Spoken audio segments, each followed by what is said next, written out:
Good evening. I'm Kevin Denson. I'm the youth boys representative to the board of directors. It's my privilege to introduce Bob Warming, head men's soccer coach at Penn State University. Bob's impressive resume includes two-time National Coach of the Year, 2012 and 13 Big Ten Coach of the Year, six-time National Coach of the Year finalist. He ranks fifth among active NCAA coaches with 415 victories, 31 winning seasons, and the only college coach to have a player drafted in every MLS year since the MLS began. His session tonight is a coach's role in preparing your team to train. Please give him a warm welcome, Mr. Bob Warming.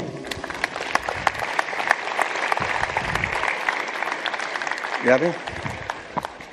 You guys hear okay back there? Had a lot of reverb on the last time. Can you guys hear okay? Great. I want to get a measure on what kind of audience we have here. I'll be able to tell immediately. And when I say we are, okay. We got a lot of folks from out of state, out of country, and or a bunch of in-state communists here. So I can tell that right away. I'm anxious to get started with this because it's something that I actually changed 2 days ago. I changed the format. Now, I just want to let you know what the structure of this session is going to be about. Some of you may have read some comments from U.S. Soccer about college soccer not being great for development of players. So we're going to spend a little time today talking about that and the reality of it, and at the same time do a fun session with the kids. So we have with us the 1999 Eastern Pennsylvania ODP team. Let's give them a nice welcome. And a couple of former Penn State player helping us as well to do some of the demonstrations. We always like to start every session off that we have at Penn State or any place I've ever coached with something a little bit fun. And so a lot of these things that I'm going to show you that are on the back page are things that we do at the beginning of practices, among many other things, that are fun to start practice. So here's what we're going to do. We're going to have these guys go up in the audience. They're going to grab one of you to come down here and to play a game of rock, paper, scissors against them. Players, come on up in the audience. Go, quick, let's go. We got 10 seconds. Go grab somebody on the jog. Come on. All right. The people that they grab, you guys will all get a Penn State soccer t-shirt. And hopefully none of you will be from Ohio State or some of our other rivals that will make bad use of that on your undercarriage. So, good. Come on down, guys. Quick. We need balls for everybody. Good. Grant, Owen, you guys want to come out and do a quick demo here for everybody? Let's move back just a little bit.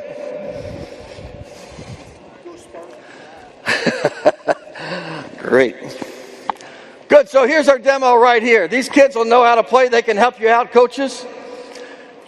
We try to develop, one of the things we want to develop as coaches is we want to develop quick minds and quick feet. Quick minds that react very quickly to a situation. They see something and they know how to move their feet, whatever that situation is. So this is a game right here that we play sometimes at the beginning of practice or sometimes to settle an argument of rock, paper, scissors, only there's a competition over the ball after that. Okay, so rock beats what, everybody? Nice, we got one quick mind here, perfect.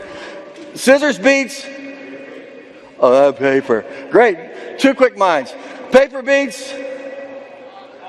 Well, this game's going to go really well for all of you. Yes, I think we picked the right guys down here. You guys all know what it beats. Rock beats scissors. Scissors beats paper. Paper beats rock. All right? So here's a demo. So what happens is, go ahead, fellas. Good. So that time they tied. No one kicks the ball yet. Yep, go ahead. Owen has rock. Grant has paper. So Grant beats Owen.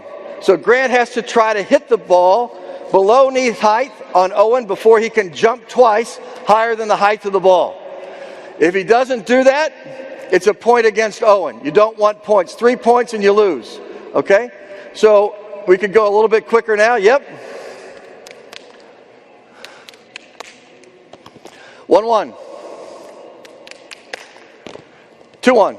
Really quick mind.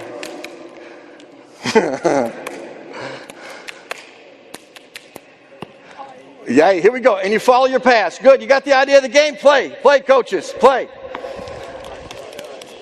Oh, nice. Well done.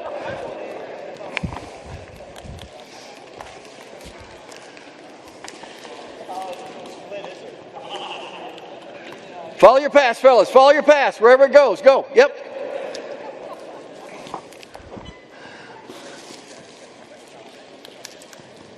No, follow your pass. Follow your ball. Follow your ball wherever it is. Good.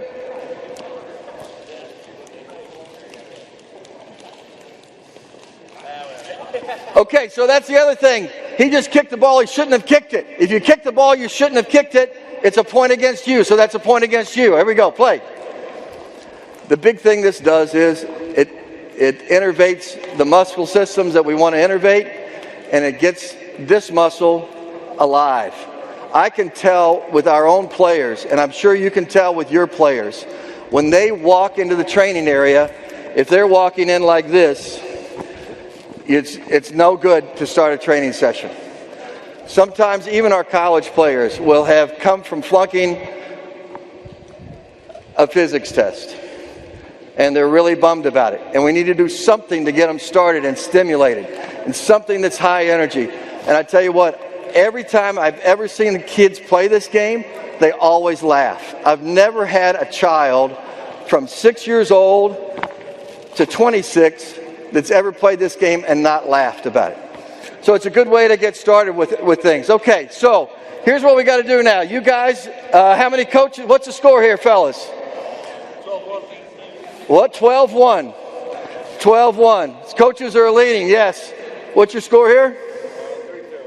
3-2, yep. 6-6, nice. 3-2, yep. Coaches, how many coaches are winning right now? Yeah, all right. So here's what you do. Coaches, players, go up in the stands now. Grab one more guy to come join you. Quick, let's go. One more guy to come join you. Coaches, stay.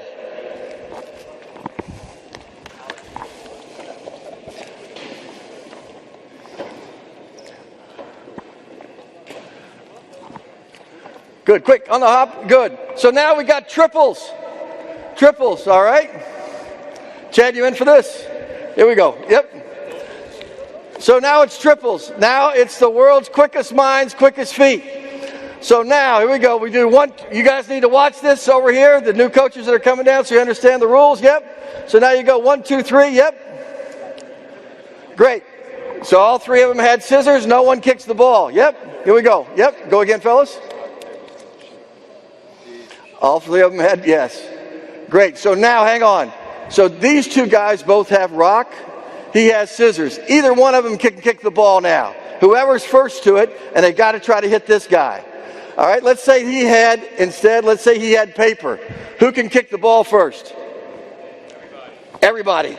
That's exactly right. Quick mind. Yeah, because he beat him. So whoever gets the ball first can kick it, all right? So we're good with the situation? Yep. You got it? Go play one quick demo game? Yep. You guys got it? You guys got it? Play. Get closer to the ball. Quicker. Good. Nice.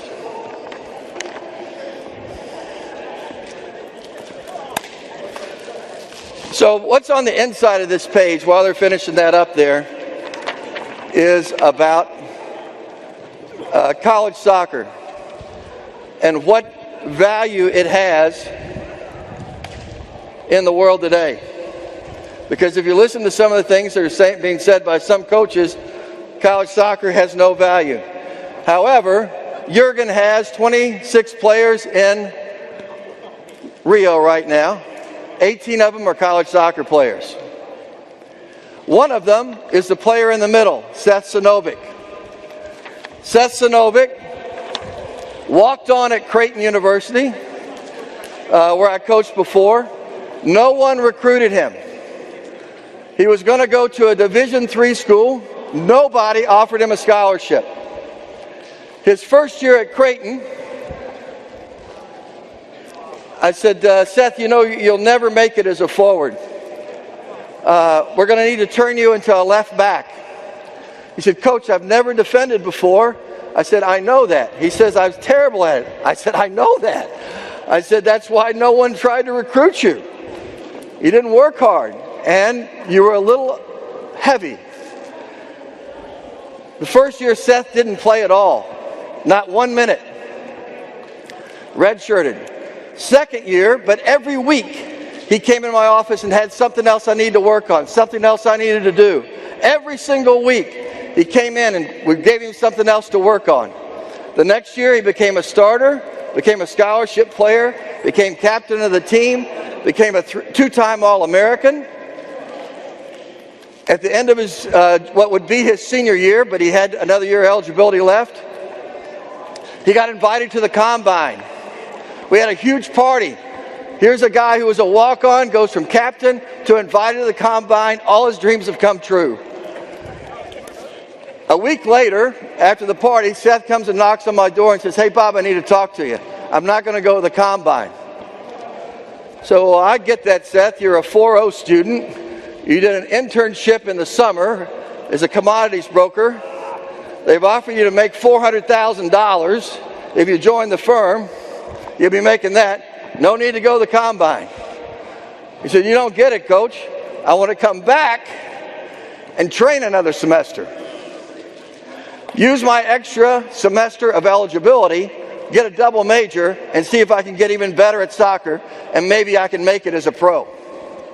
He did that, came back, again All-American, got drafted. This year, in his hometown of Kansas City, he scored one of the penalty kicks for Kansas City to win the MLS championship in his hometown. He was on nobody's radar, but over the course of time developed, and if you read Soccer America 2 weeks ago, he was named the best left back in MLS. And Jurgens picked him up for his very first national team camp now at age 25. So there is a place in the world for college soccer. We just need to get kids in the right environment.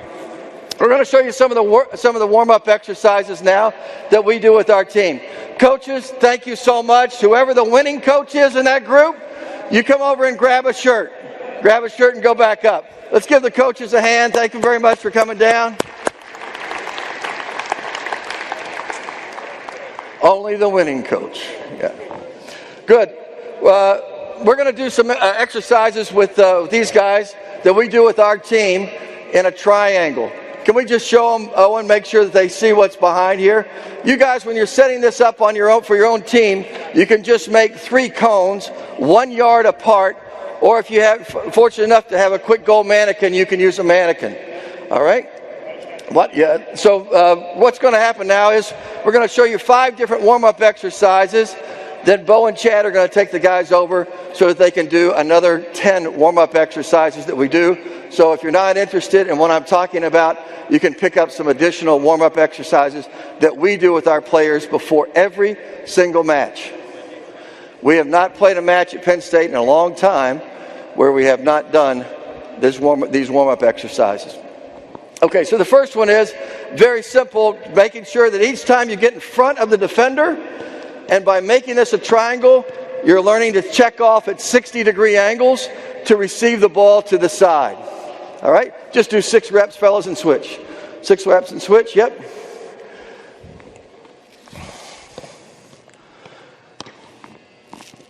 There's similar exercises that you see teams do all the time for repetitions, but I think one of the things I see in a lot of training over the years is we do very few exercises where you back up. We quickly take a couple of 3 steps back. Go ahead, fellas. The next one is 2-touch. Little magic hop each time, Owen. Yep, good. Little hop each time. I was showing the ODP kids here how important it is to get this magic hop, this little jump off of the plant foot to receive a ball before you play it back. It will help your touch immensely. All the great players in the world, 3 quick steps back, 3 quick steps forward. If you watch the Champions League final from 2 years ago when Barcelona won. Iniesta ends up and backs up 3 times quickly in the course of that sequence for the winning goal to receive balls. 3 quick steps back, 3 times, if you watch the video. Next one, yep. This is pure Barcelona stuff. Barcelona was one of the first teams that you saw end up and played a ball to a player, and instead of him playing to another player, they just back up and receive another ball. And sometimes you'll see Xavi and Iniesta with Busquets link this pass up 3, 4, 5 times in a row, sucks all the defense in, then they spring it out. It is a warm-up exercise. It's wonderful. It's amazing to me when we start doing this exercise, even with the high-level players that we come in with as freshmen at Penn State, they struggle with the footwork on this. Really struggle with it. It takes them a week or 2 of training to get good at it, at being able to back up, which leads me to believe it's important for us to be doing more of that stuff and training with our kids. So what have we done? We've done the backup now. Yep. What's our next one, fellas? Great. Little magic hop again for volleys. And for you ODP guys, I want you to make sure that you're looking at his kicking foot now, how high his toe is pointed up each time. Okay? And it's a little hop through. That little hop helps him stay on line and keep all of his touches clean. People assume that a lot of times a Division I player is technically clean. The reality is they are not. We constantly try to improve our players' technique. Every day we do technical exercises, and every day when these are going on, it's very important to me to watch specifically how hard his toe is pointed down, how hard his ankle is locked, and that there's absolutely no spin on the ball when they're hitting all these little balls. Good. Little snap from the knee too, fellas, all you ODP guys. Yes, a little snap from the knee each time, as well as a magic hop. That's our 5. Great, pretty clean demo. Give him a hand. That's a pretty darn good picture. Coaches, if you guys will take these guys over and take them through that, that would be great. Thanks, Grant. Owen, you guys can help them out. Make sure they've got their technique correct there. And then let's take them, Bo and Chad, through the next 5 exercises after that as well. Get some leg swings in and some stretching. So after we've done something fun at the first of practice, quite often we'll do something similar to this. We've got about 100 of these different exercises that we do around a little triangle with our team at various times, and exercises that are important functionally by position for players to do. It's so much different than just standing and playing balls back. This little bit of movement and balance of learning to back up and receive balls is very important. It comes as well from so many of our players, when they get marked up in the game, they only think the only place that they can run to receive a ball is to come here or to go there. Where 3 steps back here allows them to be sideways on to receive balls to go to goal too. And we're going to show you some exercises here playing in between the lines of the defense in just a few minutes that are important from the exercises that we're doing. Okay, so let's go back. We're going through a lot of different things and skipping around. Hopefully this will all make sense to you at the end. I'd like for you to look inside this brochure now so that we can talk to you a little bit about what training facilities are available now at some universities in America. I talked for today with Tab Ramos for about 30 minutes about this. He said, Bob, I've been all over the world as a player and now as a technical director for U.S. Soccer, and without a doubt, colleges and universities have the best facilities and the envy of the world. So let's just start off with the one in the top left corner there, regeneration. I want to point all these things out because I think these are things that typically do not exist right now in our academy programs or our club programs or in many of our high school programs. We don't have these kind of things available to players, or if we do, we're not using them, and they're essential. Regeneration, what those are on our campus. We have 2 rooms like this. We're building a 3rd. right now that's simply regeneration. Those are hot tubs, cold tubs, and jet pools. All of our players do regeneration training throughout the week. You might have read a recent article about Cristiano Ronaldo and what his regime is for an hour and a half after every match now. Cristiano says that regeneration is more important to him at this point in his career than training. For an hour and a half after training, this is what he does. In his house, he's built a regeneration room. Must be nice. He has the hot tubs, he has the cold tubs, and he has a swimming pool. So as soon as the match is over with, he gets a little something to eat, prescribed nutrition for him for after the match. He then goes home. He spends 4 minutes in the warm tub. He goes over, spends 3 minutes in the cold tub, 4 minutes in the warm tub, 3 minutes in the cold tub, 4 minutes in the warm tub, 3 minutes in the cold tub, for a total of a half hour's worth of work. That's exactly what we do at Penn State with our players and on many college campuses. It helps the body completely regenerate for the next session to make sure that you're as fresh as possible. We can't train players to continue to go at a higher level if they aren't fully recovered and regenerated. After that, he swims for 20 minutes to clear his mind, and he spends 5 minutes in the sauna. Same thing that our players are able to do. The next one, that little picture in the middle underneath nutrition, that's called a bod pod. The bod pod is not the thing that Mork from Ork came down in. Well, if anybody remembers that show, Mork and Mindy, with Robin Williams. It's not that, but it looks very similar to it. We have 2 of these on our campus. Each one is $50,000. If you went and tried to have a bod pod exam someplace, it would be about $200 with consultation. Our players have them regularly throughout the semester. What this does is you sit inside the bod pod and the air pressure changes, and in 2 minutes it can tell you the exact lean muscle mass in your body and percentage of body fat. Why is that important?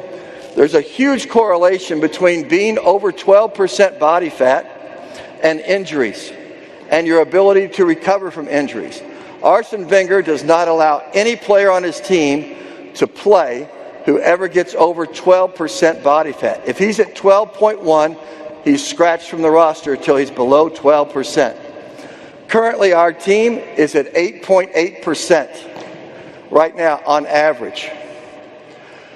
We have really got our team super lean, and I think it's one of the reasons we're doing very well right now, because we're keeping track of this. We have a world-class nutritionist who provides all of the nutritional information that our guys need for their periodization of training.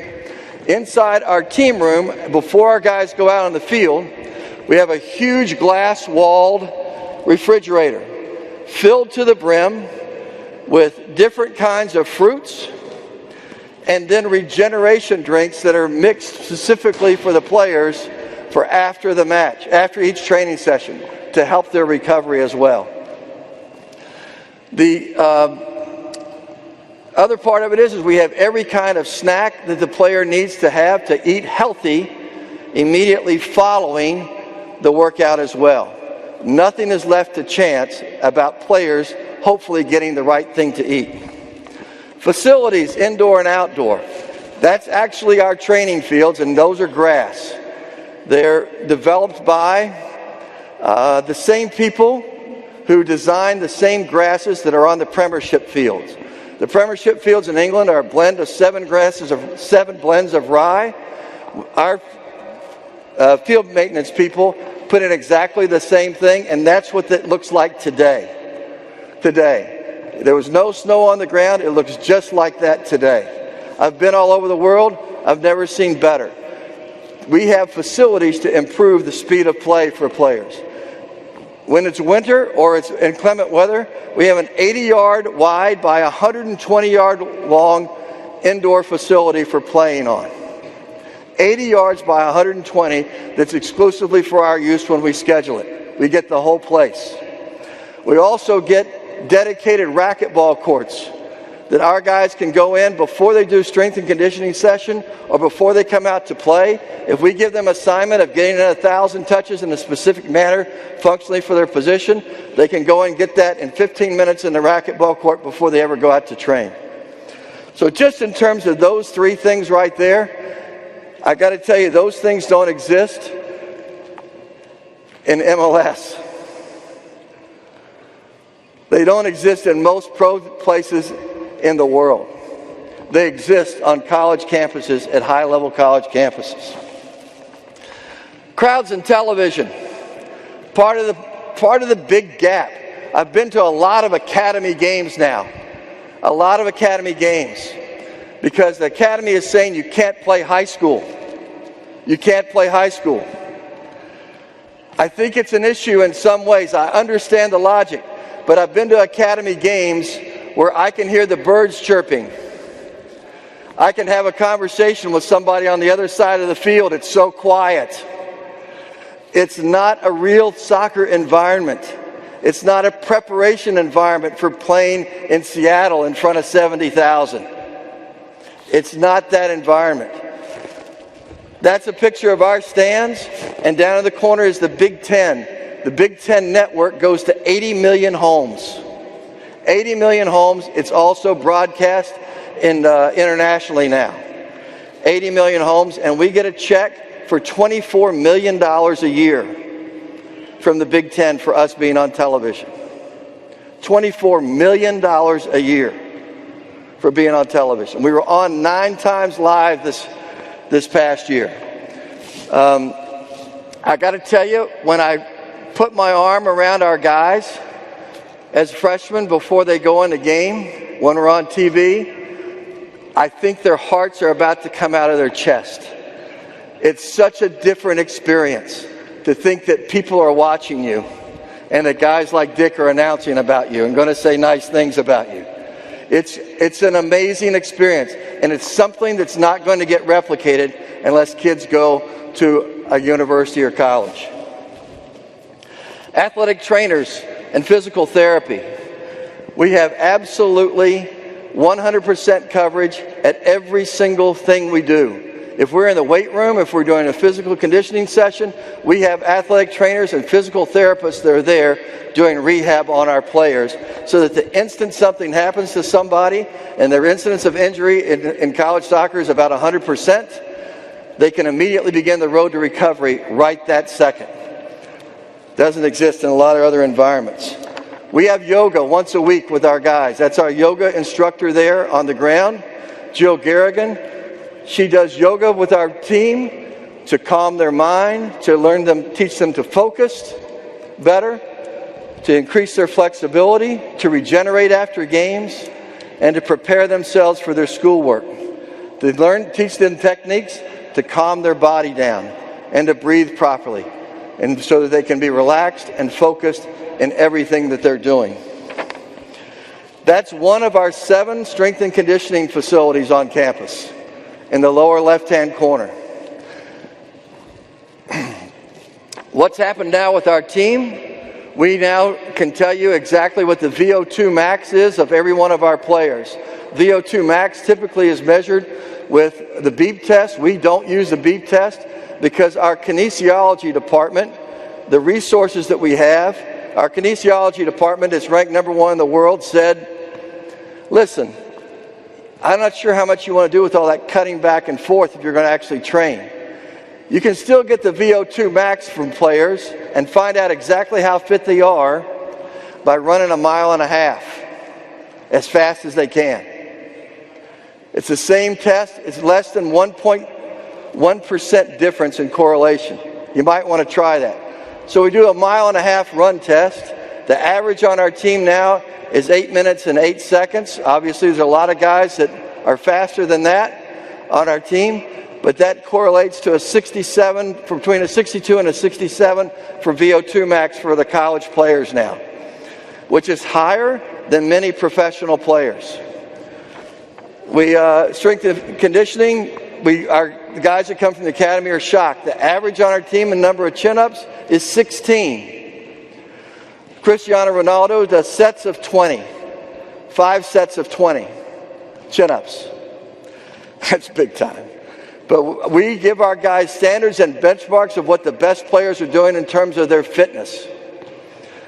That's our average on the team. We also have push-ups, 60 in a minute. We have all kinds of fitness testing that our guys go through, and we track their progress throughout the semester and throughout the year. Pro Zone, we do every match, has a statistical analysis. If you're not familiar with Pro Zone, what it is there's a little screen. There's a screen that has the field on it and a bunch of lines. Any blue lines, a completed pass. Any red lines, an uncompleted pass. You can click on the blue line, and immediately to the right of it pops up that moment in the video of the match. So if you made a pass from A to B, I can click on that line. It will show you exactly what happened before that pass, what happened after that pass. It also records every challenge, every header, every tackle, every penetrating ball, every square ball, every back pass that you made in the match, so that we have statistical analysis for understanding for our players that's above and beyond anything they've ever seen. We know that Grant last year completed 83.5% of his passes as a central midfield player in the Big Ten Conference, the highest in the league. We know that. We have evidence of exactly how that worked. And so for our players now, the cool thing is we can benchmark that against the top players in the world. So the top left back in the world, the volume that he's run in a match, his percentage of completed passes, the number of tackles that he gets in, the number of times he overlaps on average in the top players in the world to benchmark against. And we're able to do that every time our guys play. So that's why players like Seth in the middle can go from a guy who's an unrecruited player, non-scholarship player, to being in Rio this week. To being in Rio. It's a remarkable transformation. Now, we have a problem in college soccer, there's no question. And that is scheduling. Our season's too short, it's too compact. We don't get enough games in a longer period of time. I contend that is the easy part of the solution. To find someone willing to commit millions of dollars in infrastructure throughout the United States to develop players, I think that would be hard. And obviously it is, because everybody who has a child who's playing soccer in the United States knows how much money they've spent for their kids to develop as a player. Colleges and universities spend that money to help develop players, and the only thing we've got to do now is end up and make scheduling different. Scheduling is easy. We're having a meeting tomorrow with U.S. Soccer and some of the heads of the NCAA to try to change that, to make the season longer and more meaningful, and spread the games out for the players. So let's go back to training, all right? With that said, let's go back to training. What these guys are doing now, if you're getting ready to do something with your team on scoring off crosses, I think this is a great little warm-up game to play, all right? And I've talked to some of these guys about it. You can do it. Fellas, are we ready to try it head-to-head yet? Fellas, let's all try it head-to-head. Yep, head-to-head. No more toss head catch, guys. There we go. Good. All right, so the game is this, guys. The defending team has to come back and defend on their line. The attacking team has to try to score below waist height. If they drop the ball, make a mistake, the other team can grab it quickly, and they can try to head a ball and hit them with it before, they drop it. Go, quick, you can go, yes. Here we go, play, yep. Well done, you two, good. Okay, here's what we're going to do, fellas. Fellas, all of you, stop for a second. Now you got to do 3 back and forth headers, and then to go to goal, the guy can catch it and serve it for him. All right? We got it? 3 back and forth headers, and the guy can catch it and serve it for him to score. Here we go. So the defending team has to defend on the line. The attacking team has to control the ball, get themselves forward. Yep, good, I like it.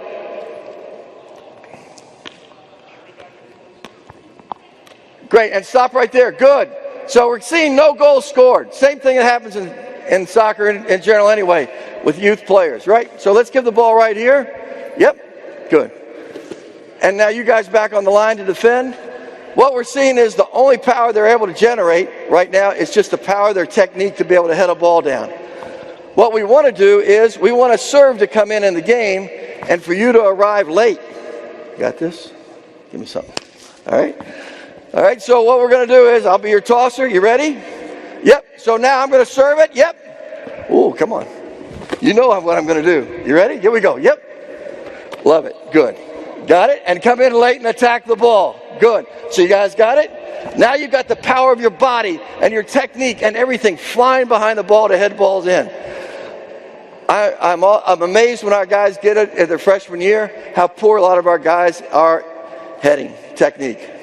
These guys are ODP players. We've got it's becoming a lost art. We've got to keep working on heading. A lot of great goals are scored that way. A lot of great goals are scored that way. And this is a great little warm-up game to be able to do that. Good. Coach, how long have we played here? We good? Good. Next goal wins, fellas, for each of you. I love it. Great. So the restrictions you can put on these games are, once they get the idea, maybe it's toss, head, catch initially. Maybe eventually they get good enough that they can do it head-to-head. But now you can make it the only way that you can score is off a jump header or off a diving header or off a ball that you have to go and you get led into. The ball is getting served from behind, so you have to go and head the ball from there. Put all different kinds of restrictions on it to help improve their technique. All right, let's do another little warm-up game here, guys, all right? Good. Coach, are we going to get these, get ourselves in teams of 3 there while we're doing it?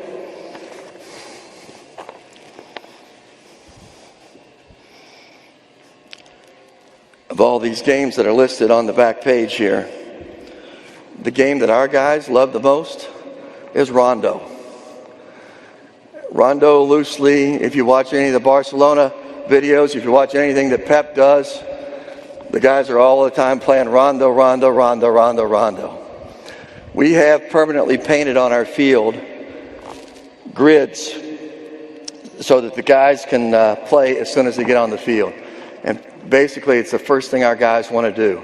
And it gets everybody laughing. We always make sure that no matter how many guys are there, if it's 7 that have started, if it's 6 that have started, there's always 2 players that are in the middle. Putting 2 players in the middle really increases exponentially the amount of decisions that the player has to make on the ball. If you're being confronted by 1 player, you've got a lot of different places that you can pass the ball, beside the guy, to the left or the right. When there's a second defender in there, decisions become more difficult. Maybe one defender's to your left, the other defender's to your right. Yep, you can split them. Maybe one defender's straight in front of you, the other defender's cut off this area.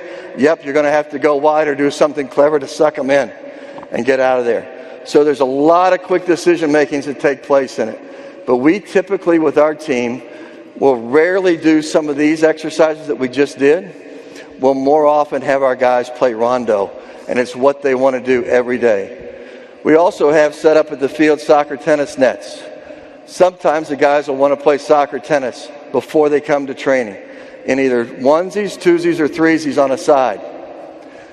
Again, lots of touches on the ball, lots of decision making, lots of laughing, lots of fun before we ever begin training. I can't emphasize to you enough, if you want to keep kids in the game, if you want to keep kids improving, if you want to keep kids being excited about coming to practice, you have to make the beginning of your practice fun and exciting. You got to do it. And I got to tell you, I used to be the most hardline guy, unfortunately, when I started off coaching. And I apologize to David Allred and all those guys that I coached 25 years ago, because I just thought, we got to go to work. Let's go to work, boys. I was fired up, but sometimes they weren't ready. As I've matured slightly in the last 15 or 20 years, I understand that guys play because it's fun, no matter what. Now, we've talked about all the great things with college soccer, and let me tell you a great proof of why guys play because it's fun. Because we only have 9.9 scholarships to spread among 26 players plus in Division I soccer, men's soccer. 9.9 scholarships to spread among 26 players. That's it. That's the most you can give. So at least 30% of everybody's roster, and in some teams it's more than that, are all walk-ons who are playing the game because they love it, because they want to get better, because they want to have fun. So we as coaches, even in early on, we've got to make sure that we remind ourselves to find something fun for them to do. This is a fun little game. Great little warm-up game. Easy to set up. The cones are 4 yards apart. The defending team has to have one player defend on the line. The cones are 12 yards from goal to goal. The attacking team attacks with 3. The defending team defends with 2 plus 1 on the line. So, sure, they have the ball right now. Yep. Grant, you guys want to jump in and play one game here? Yep, why don't you guys jump in and play? Yeah, go ahead. Jump in and play. Go ahead and take one of the grays here and play with you and play against the yellows. All right, come on off. 2 of you come off there and let those 2 guys play since they played before here, all right? You 2 guys step off. Come on over this way, brother. There you go. Good. So they have the ball now. Move that ball off the side a little bit. Great. So you 2 guys, yep, you're defending, and you're defending on the line. You can only defend on the line. All right, go ahead and play. Go to goal, fellas. Yep.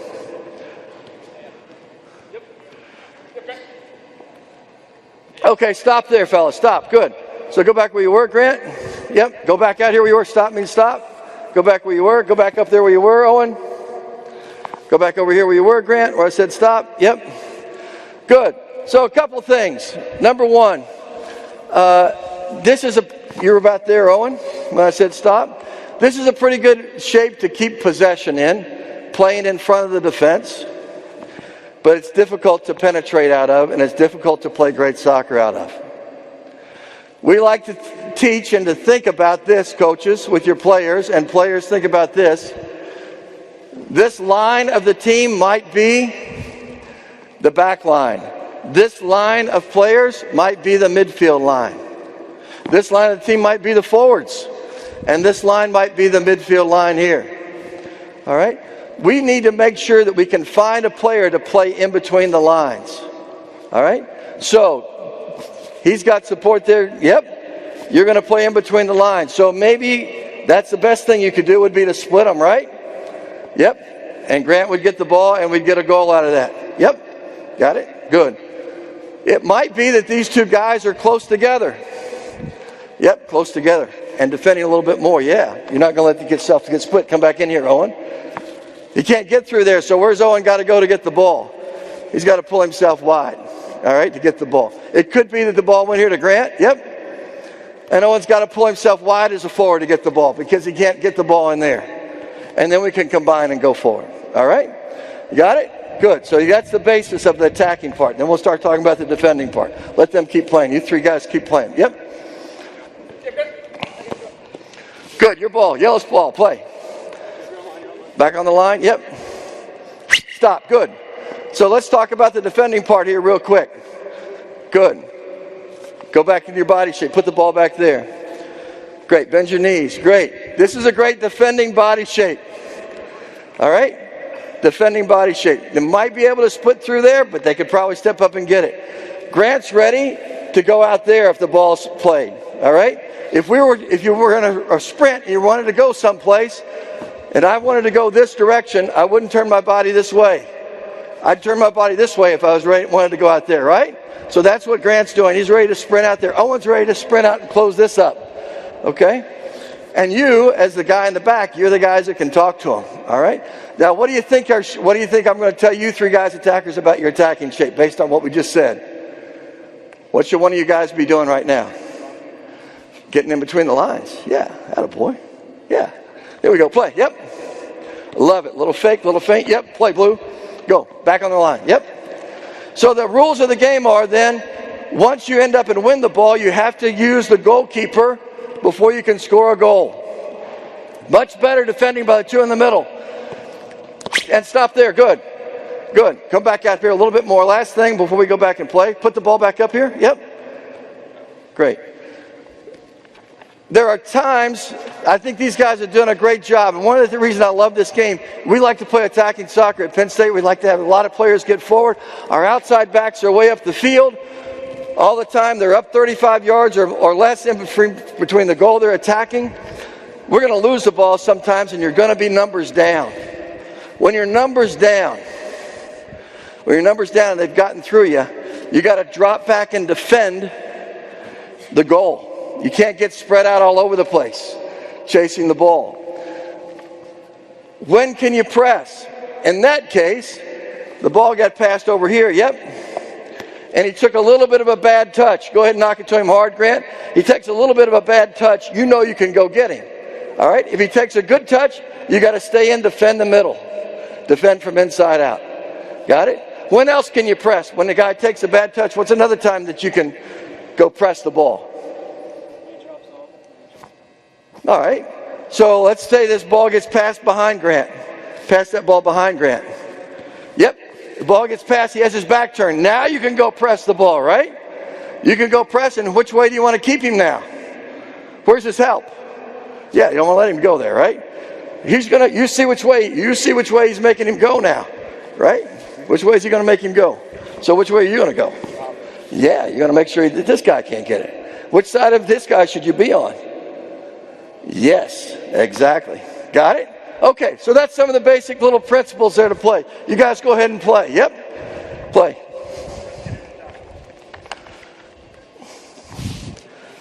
So this game again is a game I absolutely love. I think there's so many little ways, things that you can teach out of this game. We want our players to be so composed in tight spaces. These spaces are tiny. This space is tiny, tiny, tiny, tiny. We're talking about 5 players that are inside a space of 4 yards by 5 yards a lot of times. That tight. And learning to combine and play in between the lines to get behind the defenses, it's an unbelievable game. Unbelievable game. Good. Winning team from here is going to play the winning team from over here. Here we go. Play to 2. Yep.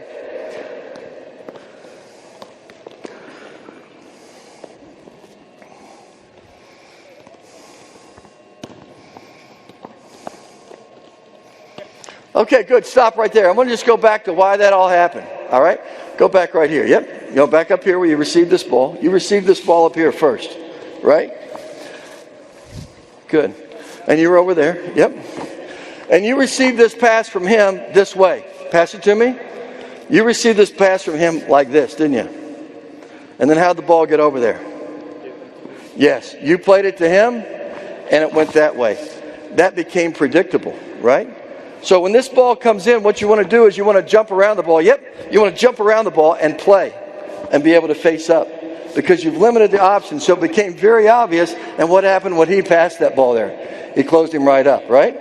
So every single time, get your body shaped right, get your knees bent, get your body faced where you can face the goal. Anytime you can face the goal. Yep, get in between the lines. Good, play. Yep, get in between the lines. Get in between the lines. So the higher level that you play at, the more you have to learn to play with your back to the goal. The more you have to learn to play with your back to the goal. And this is a good way to learn to play with your back to the goal. You see every guy who's out here playing right now with their back to the goal is playing with their back to the goal. If the ball's here, he's facing the ball this way. Which way is he trying to go? Should he be trying to go with the ball? This way. So learn to keep your body sideways on so that you can see where the goal is, you can see where the goalkeeper is, you can see where the next defender is. Be ready to play. I love this little game for all the tiny coaching points that you can make with players. It's very rare that we'll go through a week and not play this game. And we work a lot with the communication with the guy on the line behind. What have you heard from the guy on the line behind right now?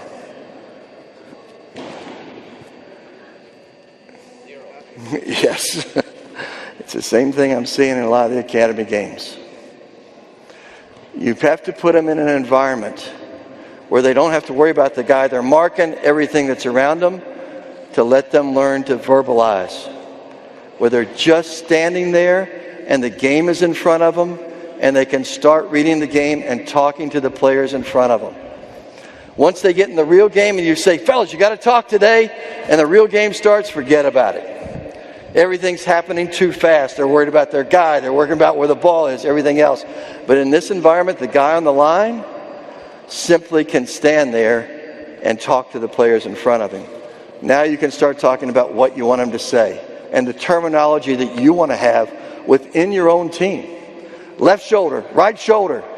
Because right now, those guys are dealing with a guy that's behind them, right? They're dealing with a player that's behind them.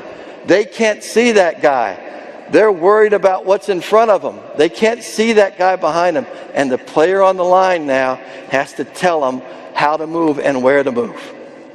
It's a wonderful game for attacking. It's a wonderful game for defending.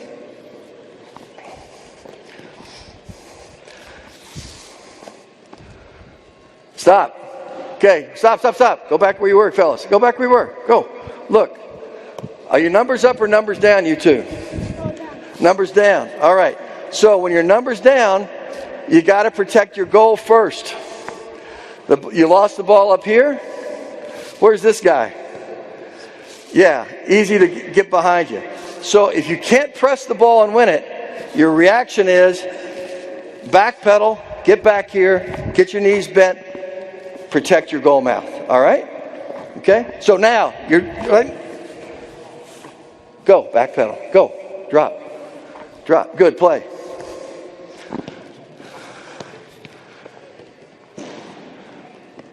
Good. So let's talk about the next thing. Stop right there. Good. Stop. Look, here's the next thing. He's facing forward now. If we want to play great attacking soccer, go back out there where you're pressing him a little bit.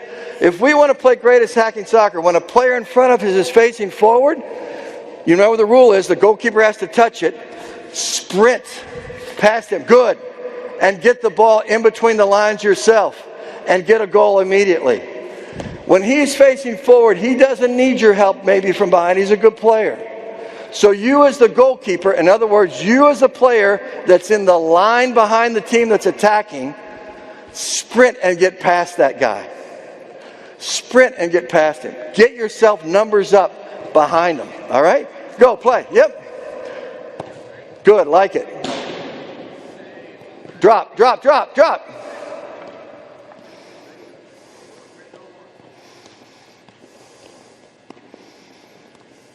Goalkeeper, hey, keeper, go. Right? As soon as you see your team's won, transition right away, huh? Go up right away. Yep, and around him, I like it.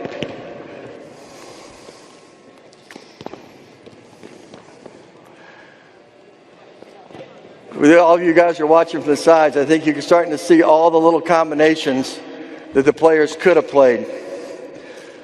The players could play. And you don't want to stop them too much. But I think it's a good idea to give guys ideas about combinations of things that they could do.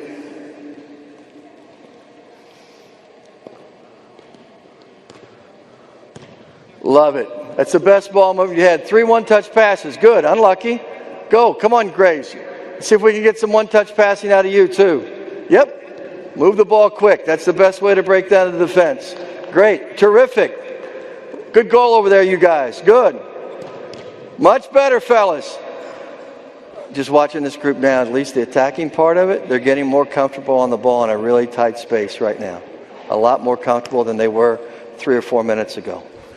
All right? Comfortable enough that in this tiny little space, they're playing some one-touch balls to each other now. It's pretty good. Pretty good. Fellas, now, hey, fellas, only thing I'm going to tell you now, guys, is every time you pass a good pass, I want you to do a little 3 or 4 yard sprint to try to get yourself open someplace else. All right? Because you're getting pretty good now. You're getting pretty good. All right? So as soon as you've made that pass, make a little sprint now and see if you can get yourself open someplace. Yep. Go, play. Yep. Love it. Yep. Maybe that sprint's backwards.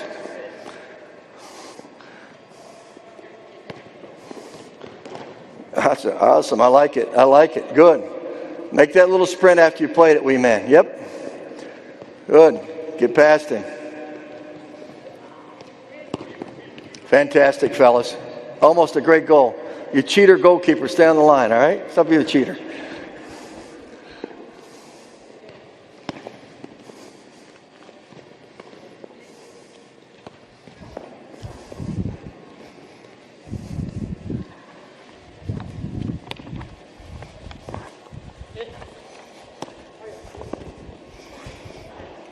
Watch your body shape receiving the ball, all right? Get that first touch in front of you. Well done, kiddo. What a great ball. What a great goal. Well done. Best goal yet. Well done. Good. 40. Great. Move it off your foot.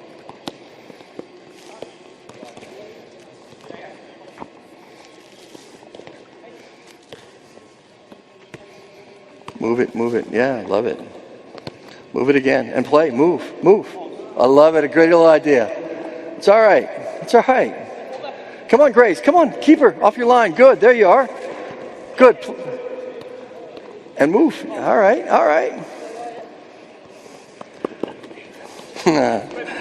Yep, play. Yep.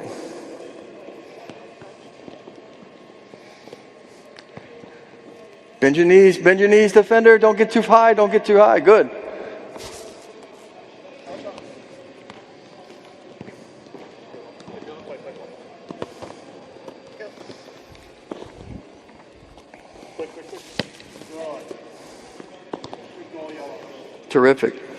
Terrific. Starting to get some goals. Good.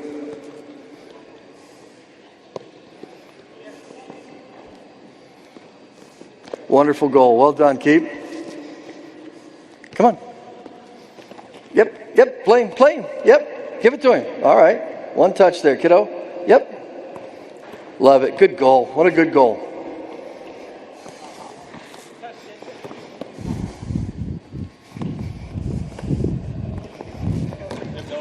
If you guys want to go ahead and set up a 7-yard by 7-yard box, we'll do our technical passing, 2 boxes. 2 boxes, yep.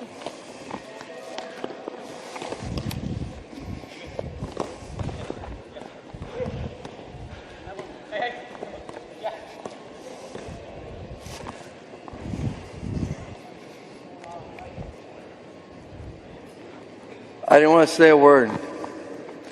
Tried not to.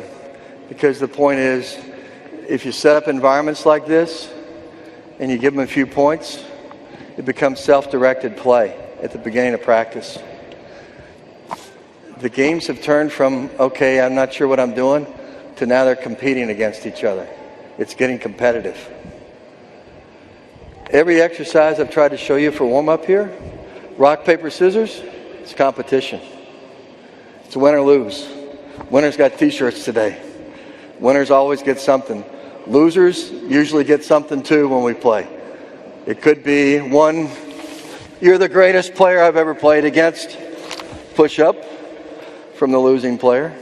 It could be something worse. But every time it's competition. When we get them in a little environment, the 2-on-2 heading game, it's a competition. Whenever we did the triangle passing exercises over here, we have the guys tell how many out of 10 balls that you hit with your laces had no spin on it. Make it a competition. How many balls did your partner have to take a step on? If you had to take more than 3 steps, every time you ever take more than 3 steps on it to get up the ball that you pass back to him, probably going to make it a competition that you're not going to want to lose. Everything competitive. This little game's right here, it's exhausting what they were just doing. It's exhausting. The kids, you can see they're sweating right now, but they want to keep playing. I just think there's too many times maybe we might just be doing too much exercises with our players at every level where maybe they're standing a little bit too much. These things are all movement. The 2-man heading game is lateral agility. It's sliding movements back and forth. How many exercises do we do usually that do a lot of sliding back and forth? But in the game, we're all the time sliding, adjusting side to side. So there's a physiological reason to do these kind of exercises as well. Having said that, we've got a couple little exercises that we do pretty regularly with our players as a transition moment before we play. We may do rondo. We may play some 3-on-3 like this. We maybe do some other little games with our guys, but eventually we end up and do some kind of technical passing work for the players to help them develop speed of play, good sharpness, and preciseness in their passing before we go into any kind of possession game. We never go into possession game, a bigger piece possession game, without doing some technical work. Sometimes it's a single grid, many times it's grids of 3 or 4. So Owen, Grant, let's get the guys here. Let's get one set of guys with you.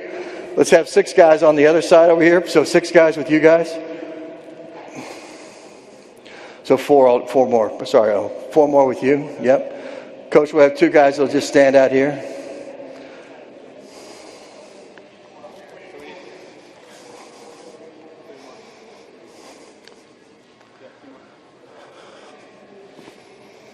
Good. Quick, fellas. Just on the outside of on the outside, like Owen's doing on the outside. Yep. Great. And for right now, let's just have you 3 guys step back over here. You stay there. Good. Great. So here's the first one. We're going to pass, fellas. Watch over here. Ball's going to start in the corner. This is one of our typical little passing exercises that we do that involves a lot of the same things we did in the passing triangle. Owen's going to come short and receive a ball. Play a ball back. Back pedal. Open up his hips, pop his hips open, and play the next player. Come short, come to it, receive it, pop your hips open, and play the next player. Come to the ball. Yep. Great. That's all right. And follow your pass. Yep. Pop your hips open and play the next player.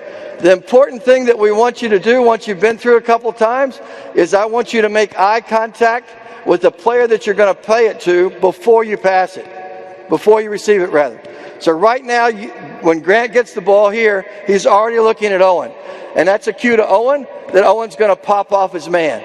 Right now, you should be looking at him, yep, and popping your open. There we go, I like it. Good, it's all right. Play. You guys got it? Go. Play here, same thing. So once you get comfortable with this, fellas, and this group's going to be okay with it in just a second, yep. Let's try to do it anytime we can. Make this pass a one-touch pass. Make it a one-touch pass.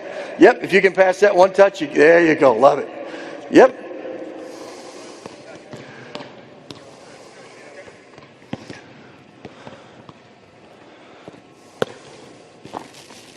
Good. Good little hop.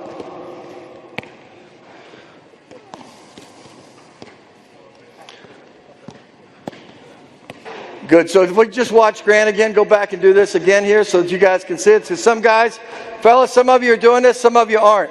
Very important. The magic hop is never more important than when you're popping your hips open to turk a ball and go in a different direction.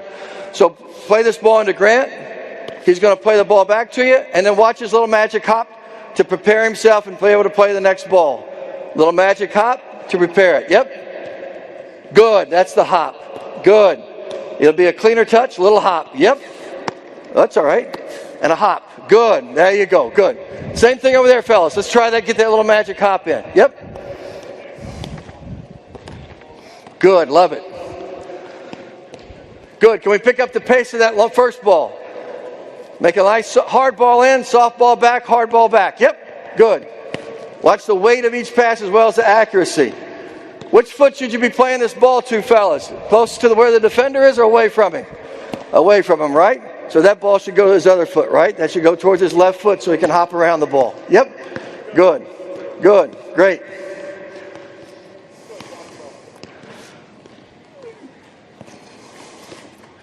Good. Great. Yep. Fantastic, fellas. So again, in a very tight space, coaches, these stakes are only 6 yards apart. Only 6 yards apart. So again, in a very tight space, we're trying to give them some methods to break down a defense, to get themselves out of a jam. A little ball that they're playing, yep, popping their hips open and getting the ball out the other way. Something to get them out of a tight space very, very quickly here. All right? We're going to show you one more here. Grant, let's get you and Owen back in the demonstration grid over here real quick. Yep. Take those guys' place. And now we're going to play what I think is one of the most important balls in the game that you see so much at a high level. You see this ball so much at a high level. And it's a pass where your hips are facing one direction, but the ball goes another. So let's just walk through it here, Grant. Lay this ball back to him. Yep.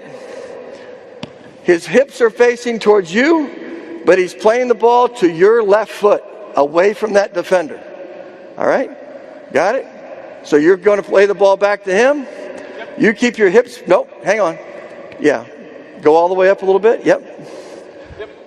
There, that's it. Hips facing here, play him there. Back here to him, yep. Good, Owen, yep. Good. Don't turn your hips. Disguise the pass to get out of a jam. Again, this is maybe at the most a 7-yard pass we're making here to get out of trouble, where everything looks like we're going one direction, but we're going the other. All right, good. You guys got it? Go, play. Yep.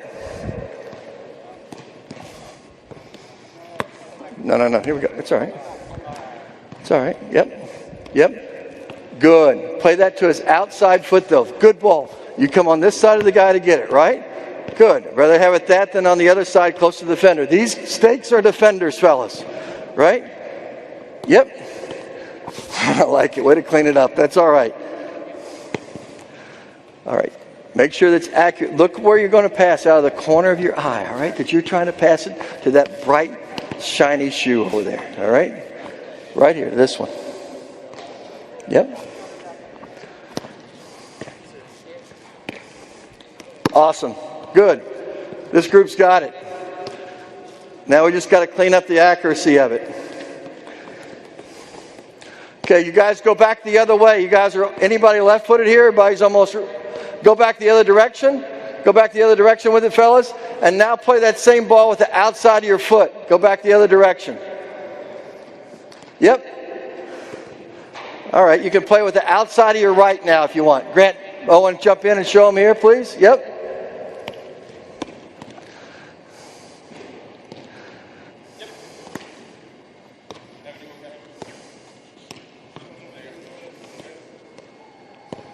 Good ball, Owen. There you go.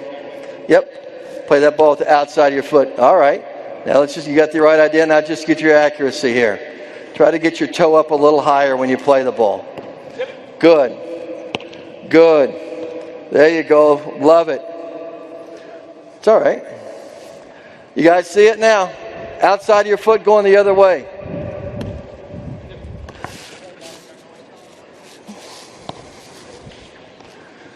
So with our players, it's not dissimilar the first time they try it, but now we make it a competition.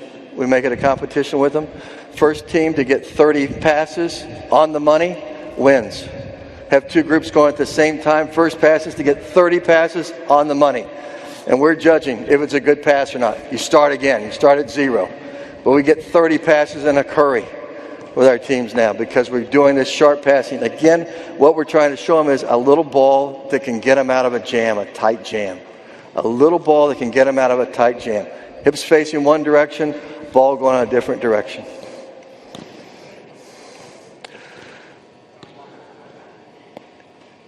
And because of what we're seeing with the guys here, this is why we have to train it all the time. We have to train it all the time with our guys. Terrific, fellas. First team to get 5 in a row. First team to get 5 in a row wins. Here we go. Play. Last thing. Yep. That's 1. Count over there, Chad. 2. Oh, geez. You're back to 1 here. 1. 2. 3. 4. 5. Good. Guys, PA players over here, the 99 PA ODP players. Come over here and line up, please, guys. Let's thank them very much for a great job tonight.